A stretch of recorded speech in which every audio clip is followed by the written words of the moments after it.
Everyone, आज मैं मिलाऊंगी आपको अपनी सासू माँ से और ससुर जी से और हमारे अंगरक्षक से, जिसने आज इतनी बड़ी रक्षा करी है। जब हम लोग अंदर बैठे थे, हमें कुछ पता नहीं था, इसने भौंक भौंक के परेशान कर दिया क्योंकि एक बड़ा सा बंदर आ गया था। फिर उसके बाद कुछ फ्रूट्स थे तो उनकी रक्षा करने के लिए हम लोग बाहर से ही बैठ गए। और उसके बाद शाम का मौसम हो गया था कुछ ऐसा बारिश वाला।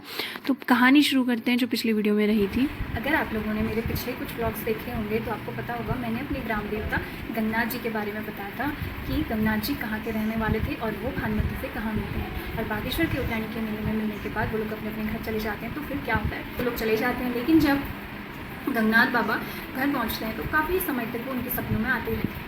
और जब वो 12 वर्ष पूरे कर लेते हैं तो 13वें वर्ष में उनको एक अनोखा सपना आता है, जिसमें भानुमति उनसे बोलती हैं कि आप अपने शरीर पे भस्म रमा लीजिए और अपना कान छिदवा लीजिए, केसरिया चोला पहन लीजिए, संन्यास की दीक्षा ले लीजिए और मुझसे मिले धन्य आ जाए। और गुरु गोरखनाथ से दीक्षा ले लीजिए और यहाँ आ जाएंगे। और गुरु गोरखनाथ से दीक्षा लेके आ जाए।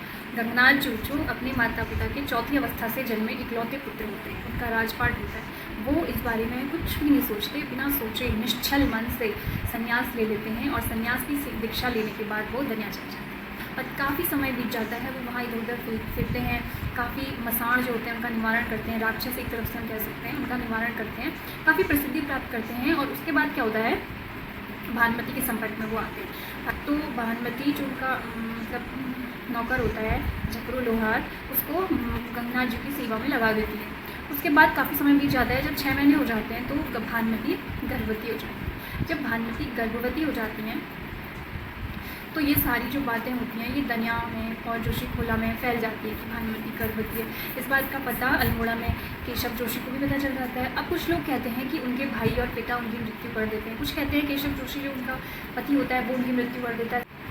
भानुमति झकरू लोहार और गंगनाथ जी प्रेत अवतार ले लेते हैं और जोशी परिवार को काफ़ी परेशान करते हैं। जब वो बहुत उनकी हानि हो जाती है तो वो गंध कराते हैं और जागर करवाते हैं पति ऐसा क्यों हो रहा है।